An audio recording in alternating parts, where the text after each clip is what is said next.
Terima kasih Anda masih bersama kami.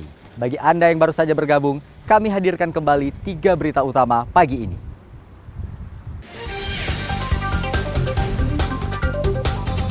Bantuan senilai 15 miliar rupiah yang disalurkan Badan Reintegrasi Aceh (BRA) ke Aceh Timur diduga salah sasaran.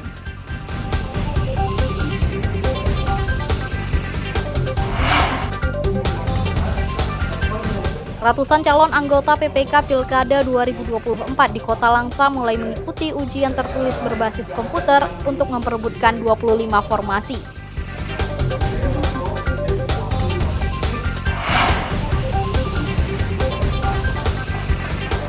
Nelayan dan pengusaha ikan di Banda Aceh mengeluhkan kapasitas pendingin di Pelabuhan Perikanan Lampulo yang tidak memadai sehingga ikan terbuang percuma.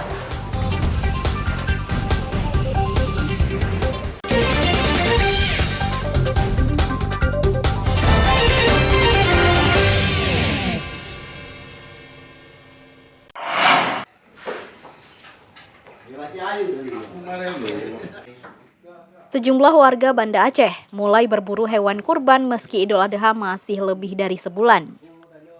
Mereka berburu hewan ternak untuk kurban guna menghindari lonjakan harga menjelang Idul Adha nanti.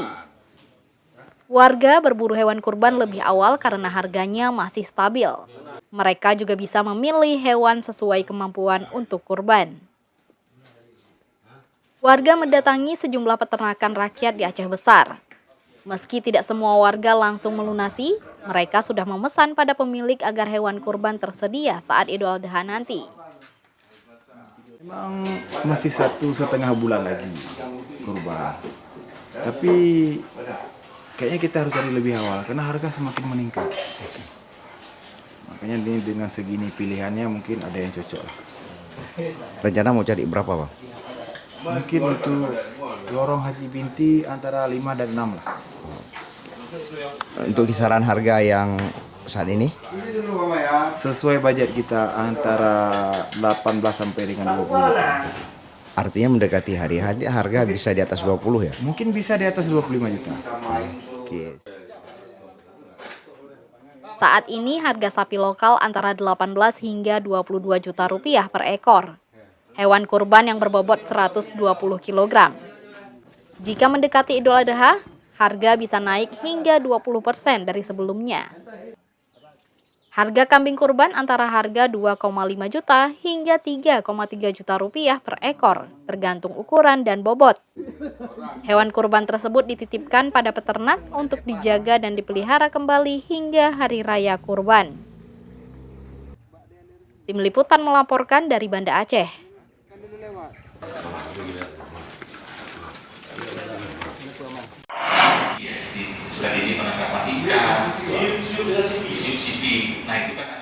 Sejumlah nelayan di Kabupaten Aceh Barat mengadu ke anggota DPRK terkait penangkapan kapal nelayan oleh petugas Polda Aceh. Mereka ditangkap lantaran tidak memiliki izin lengkap, sementara pengurusan izin selama ini sangat berbelit. Nelayan meminta DPRK menjembatani agar bisa melepaskan kembali kapal motor nelayan yang ditangkap pada bulan lalu. Ketiga kapal motor tersebut ditangkap saat tertambat di dermaga setempat. Petugas menangkap 3 bot nelayan lantaran tidak mempunyai izin lengkap seperti siup dan kelayakan melaut. Padahal nelayan mengaku sudah mengurusnya, namun sudah 1 tahun izinnya tak kunjung keluar. Inilah kita cari jalan solusinya, bagaimana yang terbaik lah. Seandainya nelayan bisa bebas, bisa melaut kembali, kan yang punya bot kan lega. Kami pun lepas, una-una kami hilang. Ini seandainya kita tunggu P21 itu dah tanam. Setahu kami minta untuk di SP3K dikembalikan ke lembaga. Nanti kami yang bina. Sementara itu, DPRK Aceh Barat menyarankan nelayan mengirim surat resmi ke Komisi 3 DPR RI, sebab DPR tingkat kabupaten tidak memiliki kewenangan untuk hal itu. DPRK hanya memfasilitasi melaporkan hal itu ke Jakarta. Yang ada 3 lah kapal, ada yang lagi pengusaha. Mudah-mudahan nanti adalah bisa dilepaskan, ya. Karena kalau di PR kabupaten ini nggak ada wewenang kecuali aero kita yang di Melabu tangkap nih Polairut di Melabu boleh kita datangi, ini kan provinsi. Mungkin nanti yang ada wewenang penuh kalau komisi 3 lah disampaikan mana pakai telepon, yang penting surat saya bawa hari-hari kami ke Jakarta. Nelayan berharap polisi tidak langsung menangkap tanpa sebab. Apalagi mereka sudah berusaha mengurus izin tapi tak kunjung terbit. Aidil Firmansyah melaporkan dari Aceh Barat.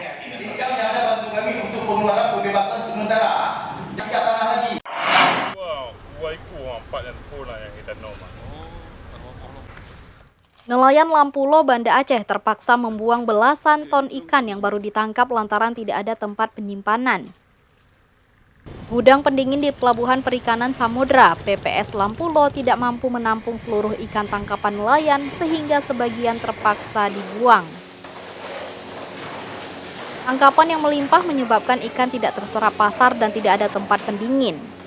Akibatnya kondisi ikan tidak segar dan nyaris membusuk sehingga harus ditanam agar tidak membusuk. Kurangnya kapasitas cold storage atau tempat pendingin ikan sudah sering dialami nelayan, terutama saat tangkapan melimpah. Namun persoalannya tidak separah saat ini, sehingga nelayan tidak punya pilihan selain menguburkan ikan tersebut agar tidak mengganggu kenyamanan warga. Memperkuat industri Hanadaya, habis peng kamu 5 ton industri dalam tu. Habis hotel. Habis hotel daya sewa. Jadi untuk harga haji gimana Pak? Harga berada Jakarta. 10 lebih semeter. Baik Aceh 26 lebih. Nyanyo kau daya simpan kan paling nak 1 ton. Ya.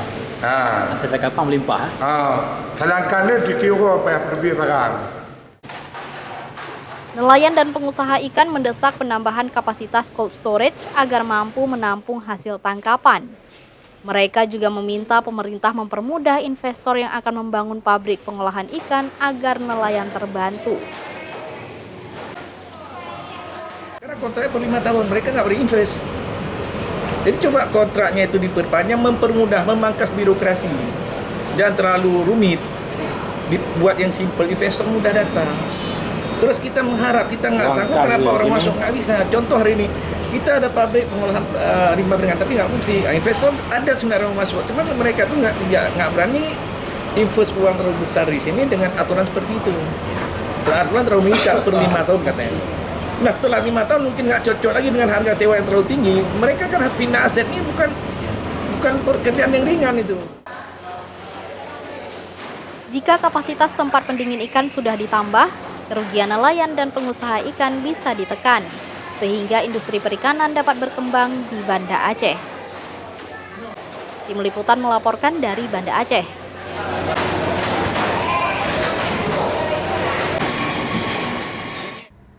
Saudara, informasi tadi sekaligus menutup berita Aceh hari ini.